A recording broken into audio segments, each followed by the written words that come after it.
Jon Stewart is here. He is the host of Comedy Central's fake news program, The Daily Show. Here he is in action. But if Miller didn't think he was angry during his speech, he must have really not been angry at his next stop, MSNBC's Hardball with Chris Matthews, who finally, actually played hardball. You believe, Senator, truthfully, that John Kerry wants to defend the country with spitballs. You believe that? That was a metaphor, wasn't it? You know what a metaphor is? This is gonna get good.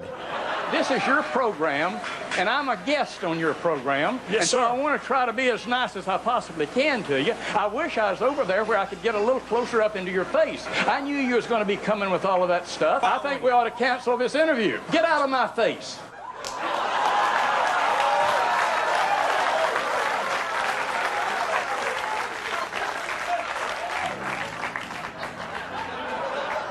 But what followed next, I have never seen. You know what? Just watch it. Just watch it. I wish we lived in the day where you could challenge a person to a duel.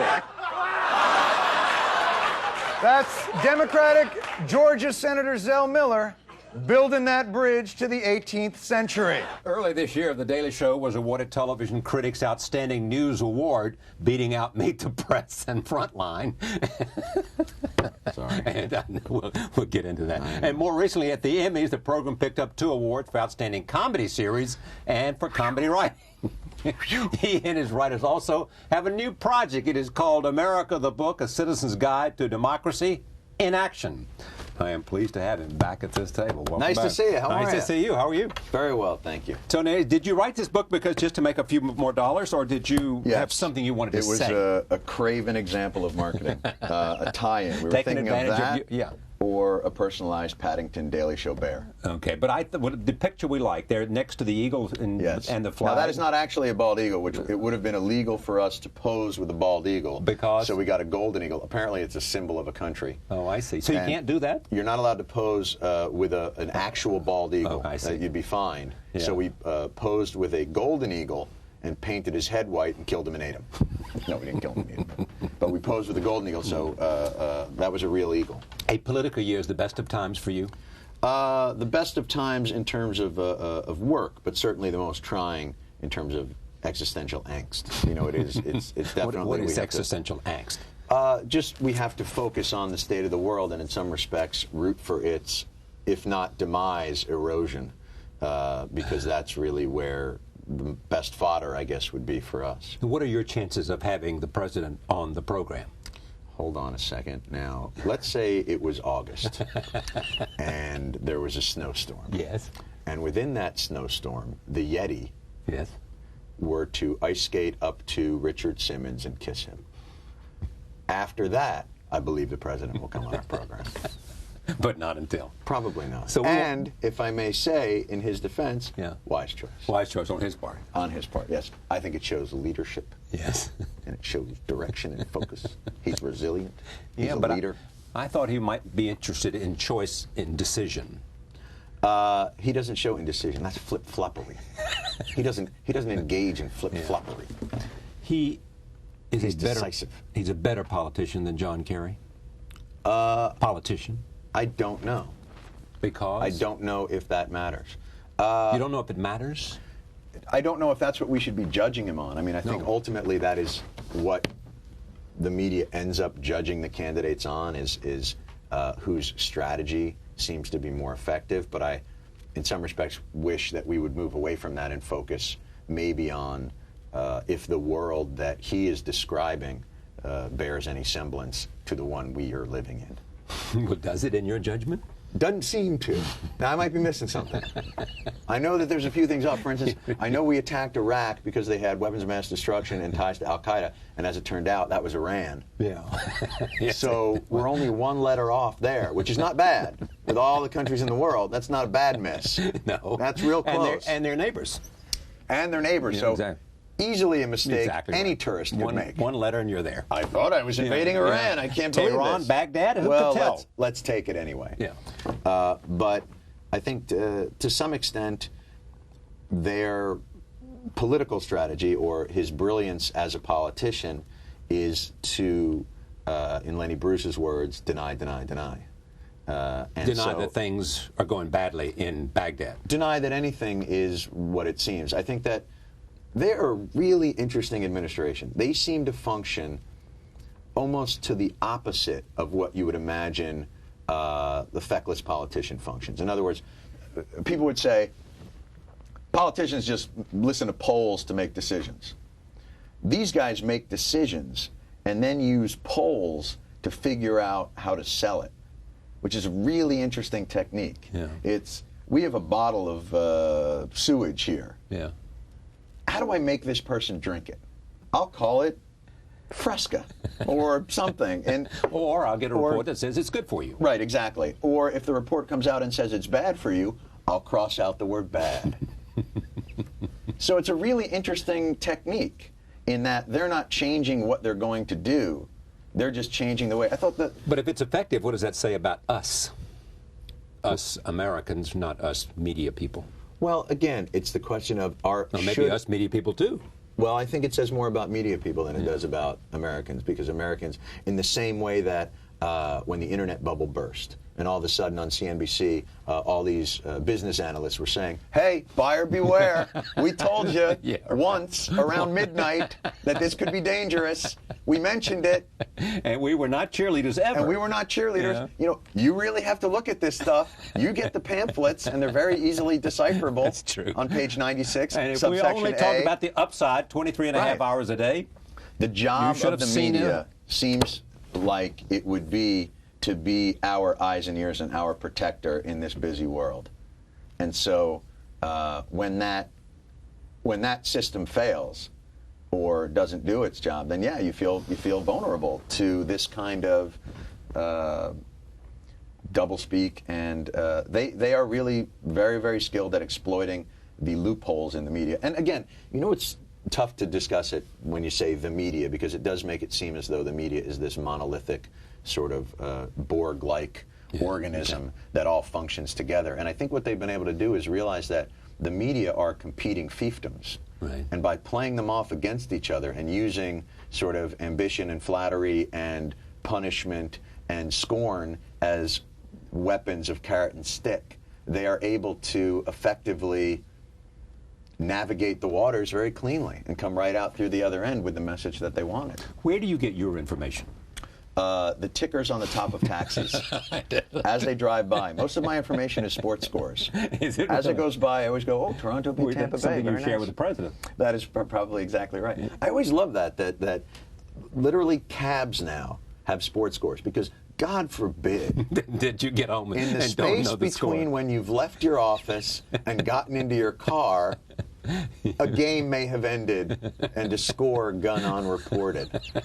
It's wild. But do you watch other television programs? I watch. Do you watch the evening news? Do you watch? I don't watch the evening news because that's typically when we're taping our shows. I have the 24 hours on all the time, which is CNN, I Fox. think, absolutely a mistake. MSNBC. And if I can get one message across to the viewers right now, don't do that. It's not helpful. And if anything, it just makes you upset. And for those who may be getting their political news from you, I'll come back to what you read. For those who get their political news from you, again, a mistake. I would suggest that is a mistake. Although, again, that's something that is postulated and not proven. And I would very much doubt that anyone could. We take so much knowledge for granted on the show that if you were looking to us for information and news, you would be sorely lost.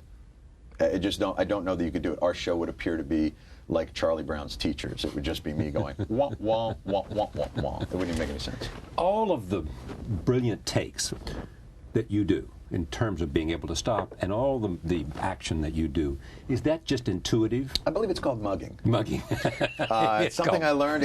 I believe it's an archetype of my people. My people really want to be liked. These are ancient, taken from the Borscht Belt archetypes of years past. It's an ode to Charlie Callis. But you never studied this. You just did it. It's inherent in our. It's when your people are chased by pogroms, you find it might be better to be more likable. So we Jews can mug better than anybody else. We would like to stay. We would like you to let us stay. whenever we see people looking at us in a funny way. Would it just come to you to do that on this show? Or did you sort of do it and somebody said, God, that's great? No, I think you do. It is. The best thing comes what's natural to you, and that is, I think that's what's natural to me, and you're always trying to find the perfect pitch. Obviously, I'm sure there are times when it is overused as a crutch in lieu of a sharp joke.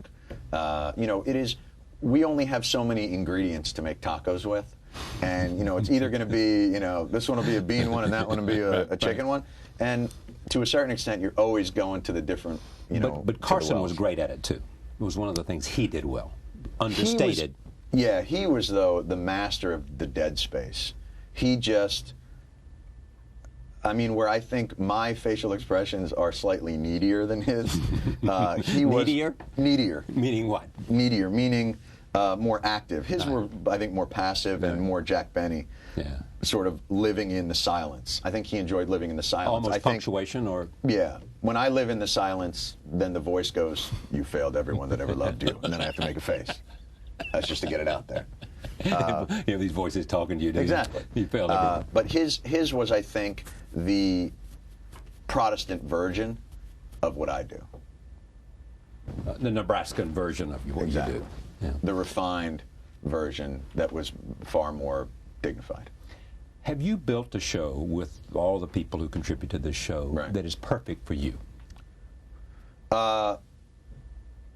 In that I haven't been fired yet, I would say yes. No, but you look at any other this show is what and I say, love to do. Yeah, the way you've cast it, the time of it, the way you do it, having a guest that you can do, Yes. and sometimes serious, sometimes having fun, playing both ways. I love it and recognize how fortunate I am to be in that place at that time with the people I'm working with the writers, producers, and correspondents that are around me, because they are not only, I think, talented people, but kind people and reasonable people and like-minded people, and very much the workday is at times relentless and somewhat excruciating, but made better by somebody's always stepping up to bring some inspiration to the table. And the thing that binds them is they're all good writers and have a great comic sense. No, the thing that binds them is, unfortunately, tuberculosis. We only hire people with tuberculosis. That have had experience with illness. Exactly. Yes, I think, well, not everybody, there are really terrific writers, but there are also really terrific producers that do the field pieces. Right. The correspondents, Steve Colbert, Rob Corddry, Ed Helms, Samantha Bee, are improv actors. They came mostly from the world of Second City. So they're not writing their own material? Oh, no. Well, they all are also writers, but in terms of their performing, came from the stage and from comedy and improv and things like that. We never make up stuff. Wasn't there a guy who made up a bunch of stuff? Well, we're going to talk about Jason Blair. That was not under my watch as managing editor. What section does he work for now? No, he's gone from the Times. And then there's radio. Liberal media to me is the New York Times and the Washington Post and the ABC, CBS, Oh my God, those guys might as well be wearing a dress. Yeah, exactly. Finally, it was time for Bush in the Round. He's waving, and he has a blue tie. I accept your nomination for President of the United States. He accepted! I didn't know if he would accept.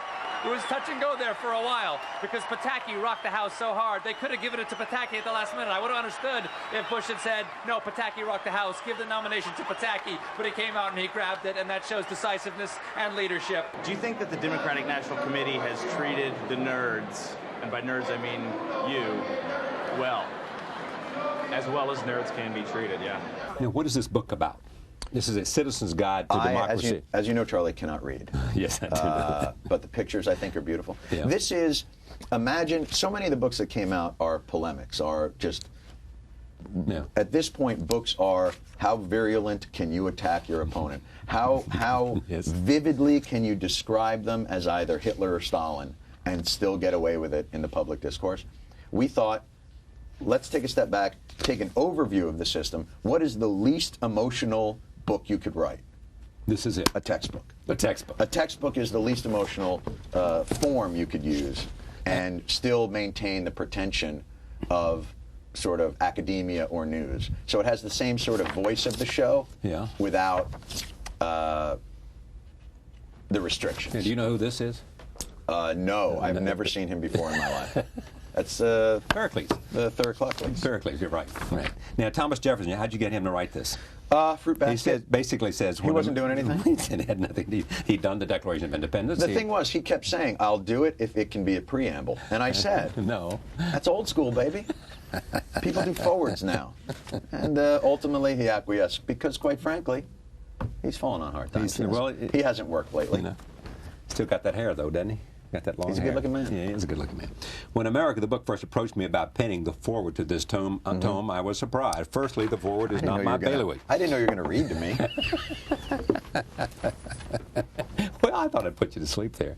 So we also have, there's a chapter at the very end, International House of Horrors, that as we examine the American system, we didn't want to give the impression that we didn't also realize it to be, with all its flaws, still the finest one available. So we did include a chapter on the rest of the world where you can see just how truly dangerous and upsetting the rest of the world is. Well, yes, it is. And in fact, here's fun test. What do you think the borders of the Middle East should be? Don't be afraid to group people with no regard for history and ethnicity.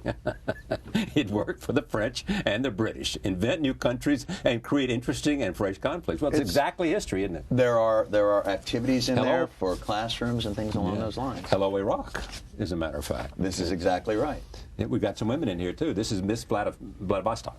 Yes, and then the next picture right next to her is Miss Vladivostok 2 weeks later. There is a certain inherent in the Eastern European countries. Let's just say beauty has a half-life over there of about a day and a half. Yeah. But I hear you saying, do you have contempt for American politics? Wow.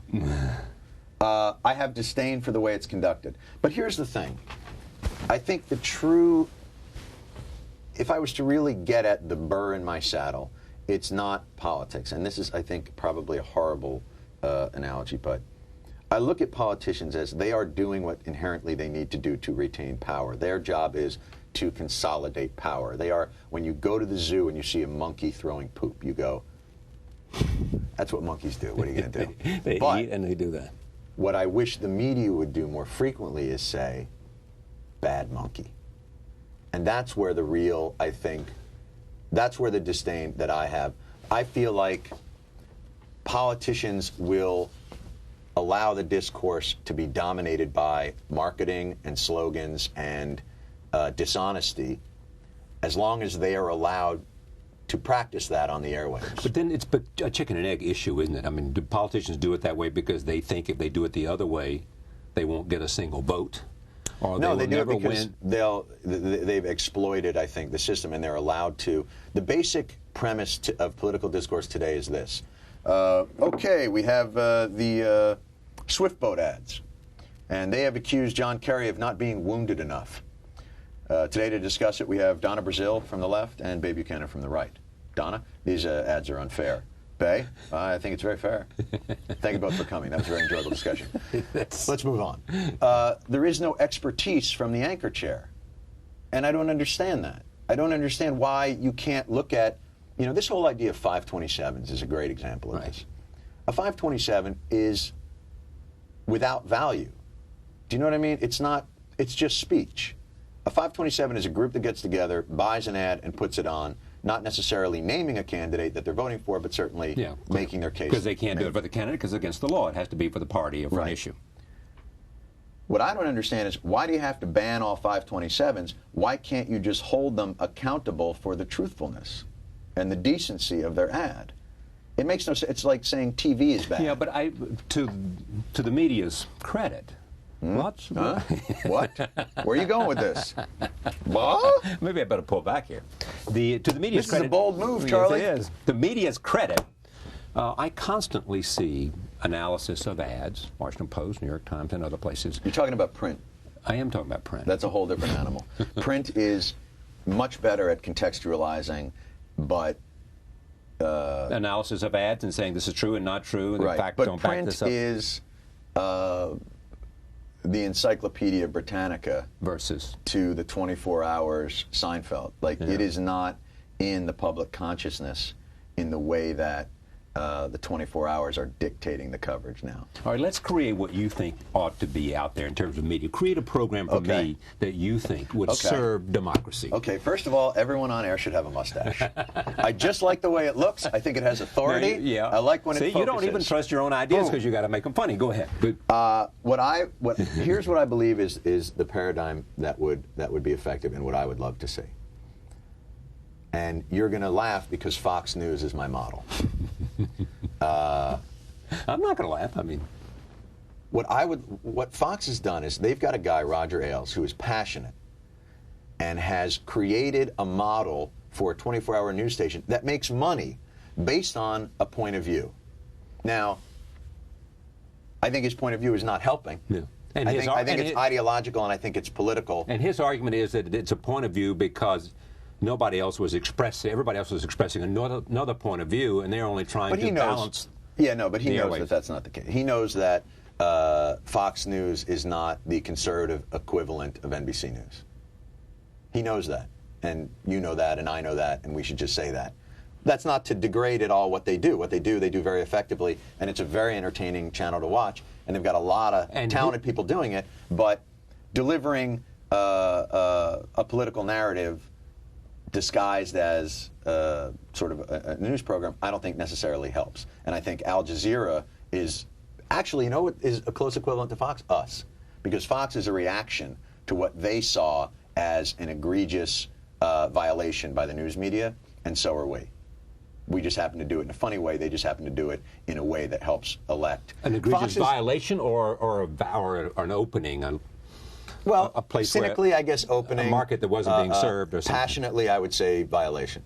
But cynically, I would say I tend to believe opening. they do think that there is bias in the news. You're saying that they don't think that they just being... No. What I'm saying is the bias that they see in the news is not as explicit. Leftist and as explicit. And leftist and explicit. The bias of news is not activist.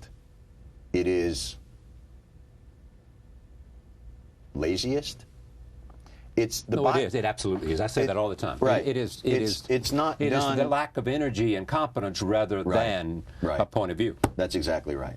And to equate the idea that the people who populate the world of news tend to vote Democratic with having an activist stance that is actively working towards electing Democratic officials, I think is, and they know this, and it's just part of, again, they are the final piece of the puzzle to a really very brilliant 30-year strategy of getting and consolidating conservative power. And they have every right to do that. All right, let me go back to my question, though. My question is create a television program. Oh, I'm sorry. What was the question? Sagittarius is the answer. Create a program. Okay. You said you're going to laugh at my model, which is Fox. All right.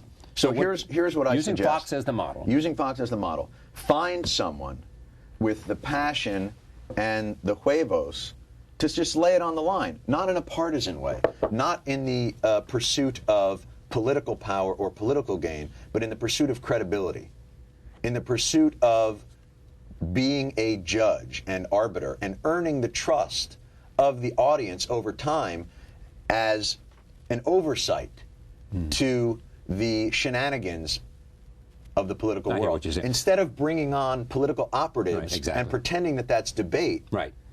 When they're simply saying, right. And I don't think it's hard, and I don't think it's, and what you can integrate is the blogosphere. Because here are people that are unbelievably knowledgeable in very specific fields and unbelievably well tentacled into all sorts of areas of information, and they're doing it immediately.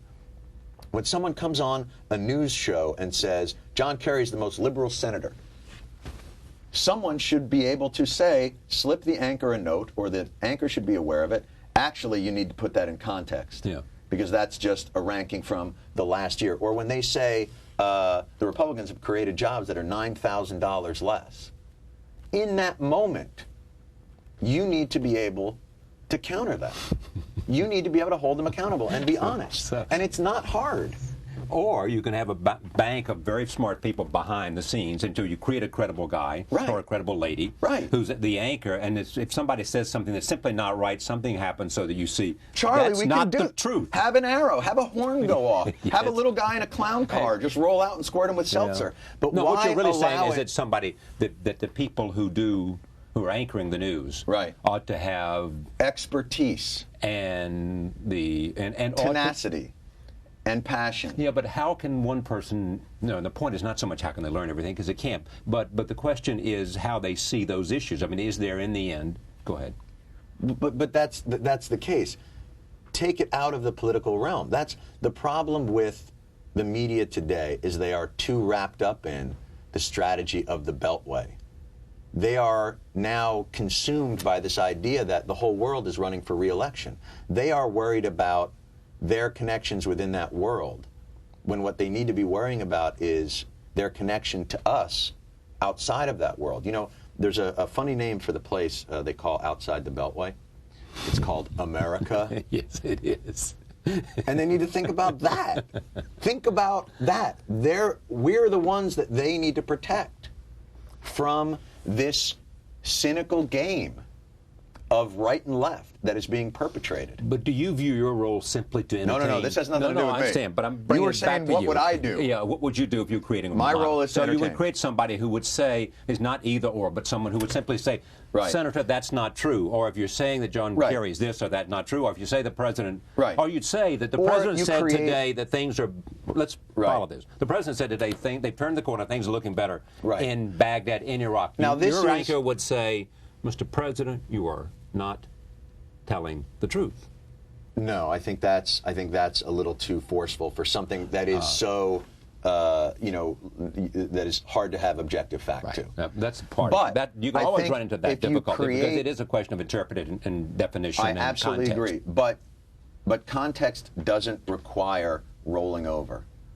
And that's what has happened. That people are steamrolled based on either timidity or fear of losing access or a fear of not advancing far enough. Why would you want to get to be a White House correspondent anymore? Well, why would anyone want to approach that job? Why would you want to take the best and the brightest out of the journalist corps and put them where basically they are just... I mean, do you read the transcripts from Scott McKellen's press conferences with them? No, I don't. It is an exercise in dystopian conversation.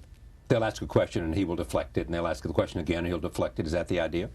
Or more? It is absolutely a contrived dance where both players know what is happening isn't real. Right. And when you read it, it freaks you out. How do you see your role?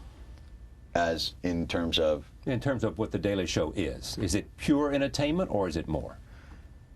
I don't see it for anything outside of our goal, which is to do the funniest, smartest show about things we care about that we can do.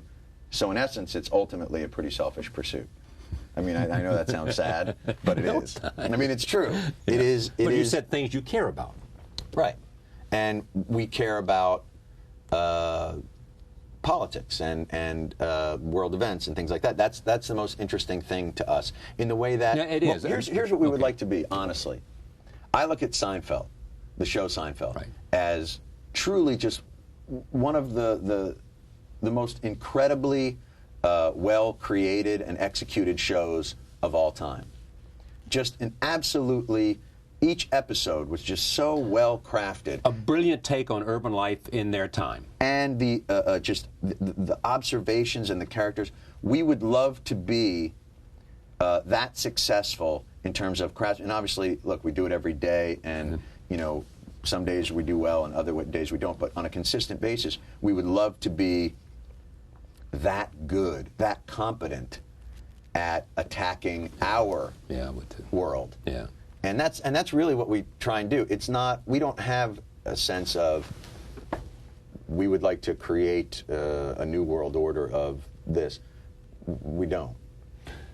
The testimony as to why it was that way came from Jack Welch wrote a book about being chairman of GE, and they throwed millions of dollars at Jerry to stay one more year. I mean, and he already had tons of money, but they doubled it.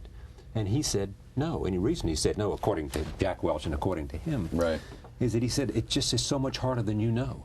Oh, do I'm this. Sure. He said, I am exhausted. I'm sitting here. And I think he said, I sit here on Christmas Eve. Yeah.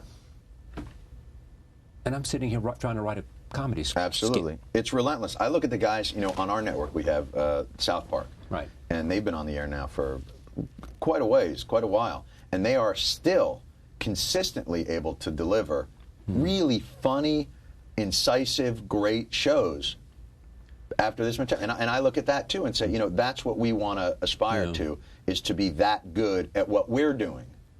Even though they're completely different things. John Cleese said to me they stopped Fawlty Towers simply because they just could not keep up the standard. They could not keep it as good as it had been, and so I they want to assure you that when I cannot keep up the standard, I will continue to do the program until people are truly disappointed in us. How do you feel about, I'm changing subjects now, all right, being the media darling you are? Here is the lunch conversation I had today with someone I was trying to hire for this show. All right. She said, every woman I know is in love with Jon Stewart. Every woman I know. Yes. You are. TV is a very powerful medium. You can put a cantaloupe on there and you have a woman going, you are the really guy. Like cantaloupe. Look at this. It's everywhere. It's. Are you enjoying this? Do you love it? It makes you self-conscious. Oh, it does? Sure. Because it puts an abnormal... Listen, we are overpraised. I don't think there's any question about that. No, it's and true. This country deals in excess. Yeah. When something is good, the rush to embrace it is far greater and at a higher level than it deserves. And so we are feeling that pinch of not... We could never live up to what is said about us. Yeah. And yet, our internal barometers of what's good and not good, I think, are still harder on us than anyone could be. Yeah. So all the attention does not in the least make you take anything for granted. I've been phoning it in since '98. It's worked? So why stop? No, we don't. You know, you don't take things for granted. And you work as hard today as you did when you began, and probably and harder. Well, hopefully harder, because hopefully we've gotten better at what we do, which means we're able to synthesize more material and take larger chances. And so once you establish a rhythm of how you do the show, you have to work harder to evolve it and to constantly try and improve it. And ultimately what will happen is our voice will become somewhat tired and somewhat redundant and somewhat predictable, and that will be that. And 20 years from now, we'll all meet on a panel at the Aspen Comedy Festival, and we'll be real old, and the new comedy satire guy will interview us for a little segment on HBO, which by then will be TV, even though it's not TV now. No. And that'll be that. But that's not the measure of your life, and that's not... The measure of it is to be proud of what you're doing and to work with people that you enjoy working with for as long as you can do it. I have done this dance with you before. You just signed... Don't do this. Don't go there. You just signed a 4-year contract. Yes. Sorry. You and I have done this dance about ABC, CBS, NBC. Yes. Here is my impression of what you have said. You are waiting for 11:30, and don't talk about anything but 11:30.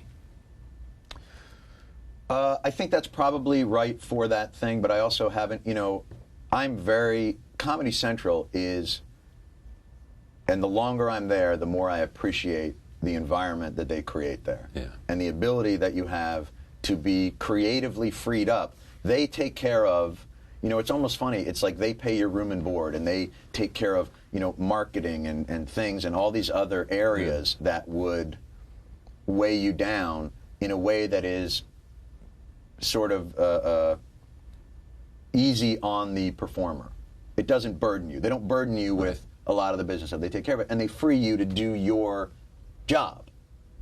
And that's not easy to find. And my friends that have worked in networks do not have that experience. And they get distracted by 10 other things rather than 10 other things that don't matter. 10 other things that don't matter to the goodness of your program. And I don't have that problem. And, I've come to realize that the value, your program is not devalued by how far up the dial you are. It's still just TV. And just because you have to go past Spanish people playing soccer to find it, you know. And if they love you, they'll find you. And you begin to realize the value of the real estate that they let you operate on, and you know, maintain so that you can focus on what you're trying to do. And so, you know, my feeling about Comedy Central, and now there's, you know, Chappelle and South Park and, you know, all these other shows that I just have great respect for, and Reno 911 and Colin Quinn, and you just feel like something's happening. Thank you for coming. Thank you for having me. Great to see you. The book is called America the Book, A Citizen's Guide to Democracy. It's quite funny. In action. And they say that. In fact, my staff says it's quite funny. Is that true? They did. That's what they said. I think I'm falling in love with your staff. Likewise. Good luck. Thank you. Back in a moment. Stay with us.